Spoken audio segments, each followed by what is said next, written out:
Alors là, c'est un petit peu de la faute de Claude, quand même, faut le dire.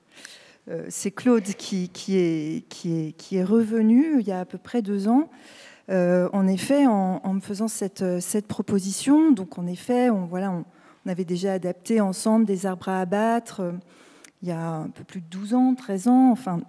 Et donc, cette passion commune comme ça qu'on a toujours eue. Et tu es revenu avec ce court roman Oui.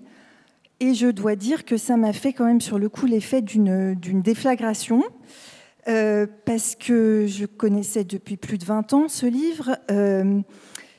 C'est l'un des livres de Bernhardt qui m'a le plus hanté, poursuivi, marqué. Je crois que je l'avais vraiment attaqué, ou c'est peut-être lui d'ailleurs qui m'avait attaqué par la face nord. Et en fait, voilà, de le réouvrir, et c'est ça aussi, c'est tellement extraordinaire en fait de pouvoir réouvrir un livre à différentes époques de sa vie, mais fort aussi de tout le chemin qu'on a pu faire à travers une œuvre, et de se rendre compte qu'il ouvre d'autres chemins en soi-même. Et j'ai découvert, en effet, je crois que en le relisant comme ça, c'est le livre de Bernhardt, je pense, en fait, le premier dans lequel il explore, il aborde de manière aussi frontale et aussi intense cette question qu'il va poursuivre dans toute son œuvre, qui est celle de l'être vital, cette question du sauvetage par l'autre, de comment une rencontre peut sauver une vie, peut soudain la rendre respirable.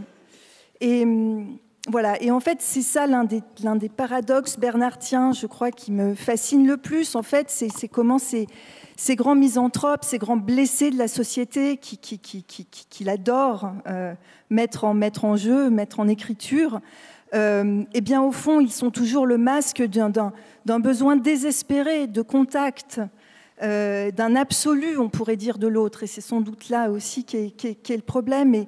Et en fait, c'est ça qui, moi, me rend toujours tellement vivante à travers son œuvre. C'est comment, au fond, toute la vitalité, le souffle, la lumière dont sont faits ces livres, eh bien, sont proportionnels aux ténèbres auxquelles il faut s'arracher, et au fond, aux ténèbres d'où ils jaillissent.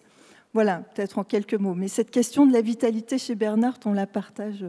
Moi, je suis très, très ému et très heureux de retrouver Thomas Bernhardt avec Célie et de retraverser cette écriture aussi. Parce que je vais très vite résumer le livre, mais je ne dirais pas la chute, puisque la chute fait partie un peu d'une énigme qu'il faut presque préserver.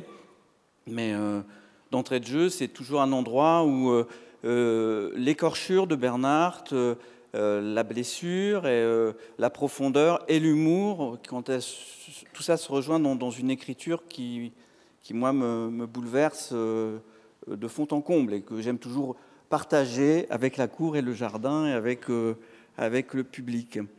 Mais alors l'histoire... Très vite, déjà pour situer le roman, c'est un roman qu'il écrit en 78.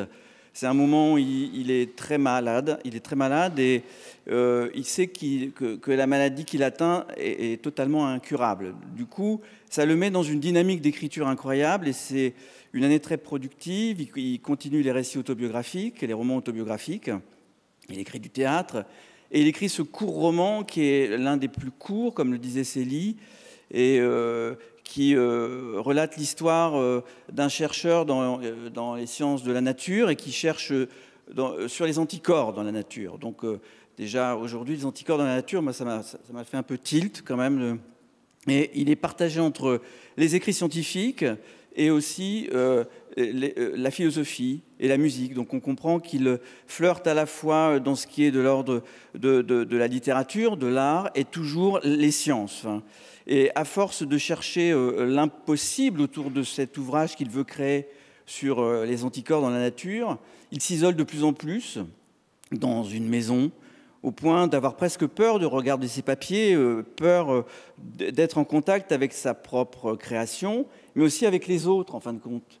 Il s'éloigne de plus en plus des autres. Il crée de plus en plus de distance avec les autres, au point de s'isoler totalement. Et il va faire la rencontre d'un couple qu'il appelle les Suisses.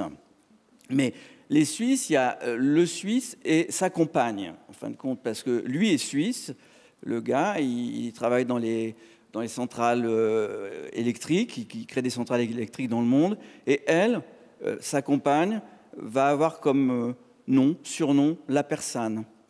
Et tout de suite, entre ce narrateur et cette femme, il se passe quelque chose. Il y a comme un courant électrique qui passe.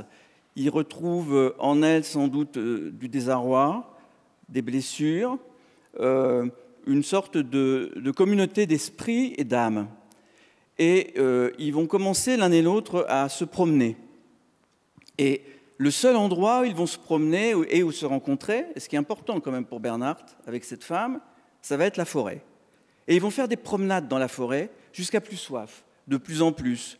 Et le lieu de leur rencontre et de cette fusion d'amitié, cette fusion d'âme, voire peut-être j'irais jusqu'à l'amour, ce qui est un terme souvent qu'on a peu employé ou dont Bernhardt s'est beaucoup protégé, mais enfin dans ce livre-là, il se dévoile particulièrement.